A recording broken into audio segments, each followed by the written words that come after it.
Olá, tudo bem com vocês? Espero que sim. Nós vamos a mais uma videoaula, né? Na disciplina de Ética Cristã, dando continuidade a, ao tema, né? Ao assunto abordado, que é sobre as drogas, o cristão e as drogas, tá bom? Aliás, nós terminamos sobre as drogas, falando sobre o cristão e as drogas, e agora nós vamos falar sobre os jogos de azar, tá bom? Então, nós vamos fazer uma breve oração para dar início. Em nome de Jesus, Senhor, esteja comigo, esteja conosco, a todos que ouvirem, que possa pregoar no seu coração, que possa ter discernimento, bom entendimento da tua palavra através do Espírito Santo. Espírito Santo de Deus, esteja comigo nesse momento, Senhor. Obrigada por essa oportunidade, que muitas pessoas venham ouvir e apregoar no seu coração e fazer o uso da tua palavra em nome de Jesus. Amém. Então, a ilusão do jogo. Olha bem, a propaganda das loterias, né? Propaganda das loterias, dos bingos e outros meios de jogatina ilude os incautos, prometendo-lhes riqueza fácil. Contudo, nenhum desses jogos é de sorte, mas de azar. Milhares de pessoas jogam, mas só uma ou poucas ganham a bolada. E o restante fica no azar, perde dinheiro e energias, esperando o ganho fantástico. Quanto mais pessoas jogam, menos chance cada uma tem de ser sorteada. O amor ao dinheiro, olha bem, o jogador põe o coração no dinheiro, torna-se escravo da ideia de ganhar de qualquer maneira. Deus condena a avareza. Você vai ver isso em 1 Timóteo, capítulo 6, verso 10. Em Provérbios, capítulo 28, verso 22, nós lemos assim: aquele que tem um olho mau corre atrás das riquezas, mas não sabe que há de vir sobre ele a pobreza. Provérbios, capítulo 28, verso 22. Então, o desprezo ao trabalho. O jogador põe o coração no dinheiro, torna-se escravo da ideia de ganhar de qualquer maneira. Deus condena a avareza. 1 Timóteo capítulo 6, verso 10, você vai ver sobre isso. Em Provérbios 28, 22, né? Como eu já disse, nós lemos que aquele que tem olho mau corre atrás de riquezas. E agora nós vamos falar sobre o desprezo ao trabalho. Se o crente resolve jogar pensando em deixar de trabalhar, isso não é correto. Em Efésios capítulo 4, verso 8, nós lemos assim: aquele que furtava, não furte mais, antes trabalhe, fazendo com as mãos o que é bom, para que tenha o que repartir com quem tiver necessidade. Efésios capítulo 4, verso 28. E quanto ao problema do vício? O vício do jogo leva a pessoa a uma compulsão que a obriga a jogar cada vez mais, na esperança de superar as perdas. O indivíduo torna-se um escravo do jogo. Começa com dinheiro, depois entrega a roupa, os sapatos, o relógio, os bens e, por fim, a honra, a dignidade. A ilusão da contribuição social. Olha bem, o argumento de que parte do dinheiro vai para as obras sociais não justifica a jogatina. O correto seria o governo proporcionar oportunidades de emprego honesto e não de incentivo ao jogo. Muita gente, principalmente das classes mais humildes, é explorada pela jogatina. Os jogos de azar, oficializados ou não, são instrumentos prejudiciais à vida moral e social, pois levam as pessoas a confiarem na sorte, em lugar de se dedicarem com mais afinco ao trabalho honesto. Os vícios são meios destrutivos que o diabo usa para ceifar vidas preciosas, principalmente entre jovens, e empobrecer as famílias. Que Deus guarde a igreja e, de modo especial, a juventude para que não enverede pelos tortuosos caminhos dos jogos e dos vícios. Até o futebol de clubes e campos, que no passado era primeiro esporte, depois jogo, hoje é apenas jogo e não mais esporte como arte. Além do jogo, o futebol é hoje também campo de batalha entre torcidas fanáticas e a força policial. Agora nós vamos falar sobre o cristão e a política. Olha bem, de todas as áreas na vida do cidadão, a política tem sido uma em que muitos cristãos não têm sido bem-sucedidos, por não se conduzirem de modo digno diante de Deus, diante da pátria, da consciência de seus pares, como fizeram Daniel e seus companheiros no reino babilônico.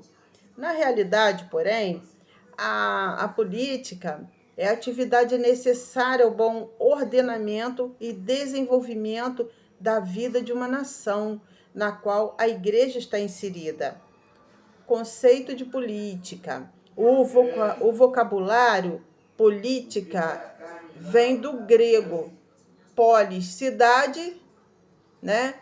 A política, pois, procura determinar a conduta ideal do Estado.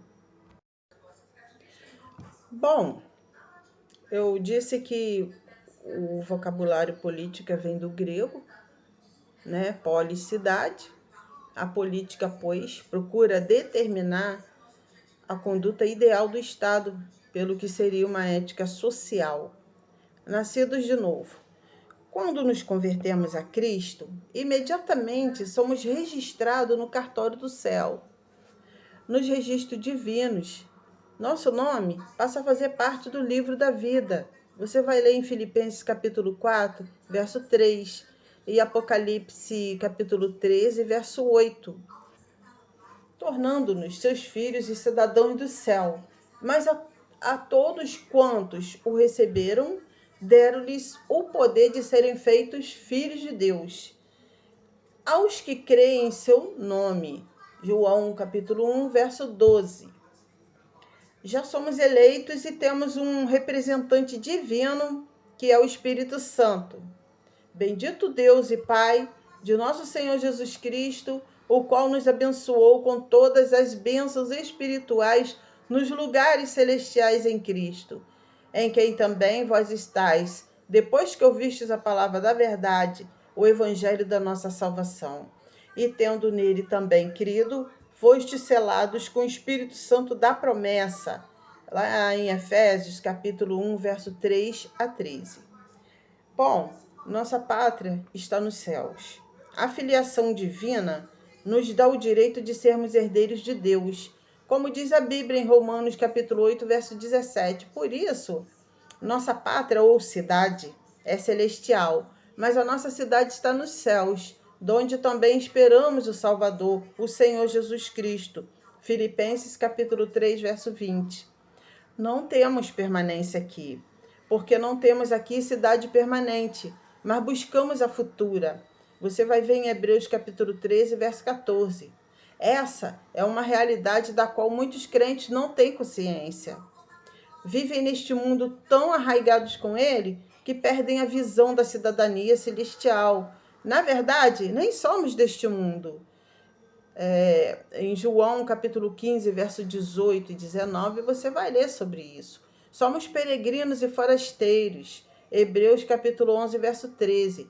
Aqui a corrupção destrói grandemente. Malaquias capítulo 2, verso 10.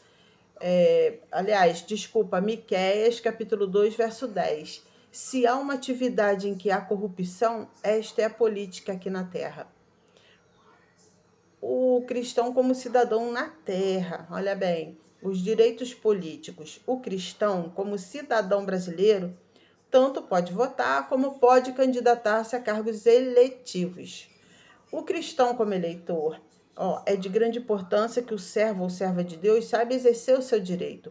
Quando do momento das eleições municipais, estaduais ou federais, é hora de mostrar que é cidadão do céu, exercendo um direito de cidadão da terra. Como tal, lembrar-se de que é sal da terra e luz do mundo. Mateus capítulo 5, verso 13 e 14. Antes de votar, Antes de qualquer decisão, o crente em Jesus deve orar a Deus pedindo sua direção, pois um voto errado pode ser motivo de tristeza, frustração e arrependimento tardio. É votar por fé, pois tudo o que não é de fé é pecado. Você vai ler em Romanos capítulo 14, verso 23. Conheço casos de crentes que votaram em alguém e depois choraram de amargura pelos prejuízos que sofreram. Jamais vender seu voto. Ele é arma de grande valor. Diante dos candidatos, o cristão jamais deve aceitar vender seu voto. Isso é antiético para um cidadão do céu e revela um profundo subdesenvolvimento cultural. Preferência por candidato cristão. Havendo cristão que tem um perfil claramente identificado com Cristo, sério, comprometido com o reino de Deus, de bom testemunho na igreja, que seja honesto, cumpridor de seus deveres como pai e esposo, que tenha vocação para a vida pública, o eleitor crente deve dar preferência à sua candidatura, em lugar de eleger um descrente que não tem qualquer compromisso com a igreja do Senhor. A palavra de Deus recomenda, então, enquanto temos tempo, façamos o bem a todos, mas principalmente aos domésticos da fé. Você vai ler em Gálatas, capítulo 6, verso 10. Não convém. 1 Coríntios, capítulo 6, 12. E capítulo 10, 23. O envolvimento de pastores na política. Se tem chamada divina para o ministério. Que isso fique para os membros que têm vocação terrena para tal. Exemplos de políticos sábios. É bom lembrar o que diz a Bíblia. Não havendo sábia direção, o povo cai. Mas na multidão de conselheiros há segurança. Provérbios capítulo 11, verso 14. Ninguém melhor que um servo de Deus para ter sábia direção. Na condução de cargos públicos, administrativos ou políticos, exemplo disso, temos na Bíblia, com José, que foi governador do Egito, Gênesis 41, de 14 a 44. No reinado de Artaxerxes, rei da Pérsia, Esdras destacou-se como líder sobre o seu povo. Você vai ler em Esdras capítulo 7, até 10. Neemias, um copeiro de confiança do rei, foi designado para construir Jerusalém, tornando-se governador exemplar. Você vai ler em Neemias. Daniel, na Babilônia, foi o principal dos príncipes, nomeado pelo rei Dário, ou Dario, e trabalhou tão bem que estava cotado para ser o governante sobre todo o reino. Você vai ler em Daniel, capítulo 6, verso 3. Quando os justos são eleitos, quando os justos triunfam, a grande alegria, mas quando os ímpios sobem, os homens escondem-se. Provérbios capítulo 28, verso 12. Os cidadãos cristãos precisam orar a Deus para que levante candidatos que honrem seu nome ao serem eleitos, pois quando os justos triunfam, há grande alegria. Quando os ímpios são eleitos, a Bíblia é realista. Quando os ímpios sobem, os homens se escondem. Mas quando eles perecem, os justos se multiplicam. Provérbios capítulo 28, verso 28. É verdade. Quando são eleitos ímpios, homens carnais, materialistas, muito ateus, macumbeiros, adoradores de demônios, infiéis aos compromissos, soberbos, corruptos, ingratos, insolentes e insensíveis, os quais, se eleitos, não querem servir, e sim serem servidos. Não temem a Deus, nem respeitam o próximo. Você vai ler em Lucas, capítulo 18, verso 2. Quando os tais são eleitos, os verdadeiros homens de bem desaparecem de cena. É bom os crentes pensarem bem em oração e não usarem seus votos para elegerem ímpios. Aqui cabe um esclarecimento. Nem todo descrente é ímpio, no sentido em que estamos usando o termo. Todo ímpio é incrédulo, mas nem todo incrédulo é ímpio. Há não evangélicos que são homens de bem e há evangélicos que não são honestos. Se não houver um candidato com perfil cristão, o crente pode naufragar e o nome de um cidadão de boa reputação. A Bíblia diz que devemos examinar tudo e ficar com o bem. 1 Tessalonicenses, capítulo 21. O que a igreja pode sofrer com os maus políticos? No novo milênio, a igreja poderá sofrer grandemente com a ação dos homens ímpios. Já há no Congresso projeto de lei propondo a união civil entre pessoas do mesmo sexo, que nada mais é que a legalização pura e simples do homossexualismo, que é na Bíblia um pecado gravíssimo, uma abominação ao Senhor. Você vai ler em Levíticos, capítulo 18, verso 22 e 23, e em Romanos, capítulo 2, verso 24 e 28. Projeto legalizando o aborto já foi apresentado. Em breve poderão vir projetos legalizando a eutanásia, a clonagem de seres vivos, inclusive humanos, o jogo do bicho, os cassinos, a maconha, além de outros, que destroem a dignidade da raça humana, conforme os princípios do Criador.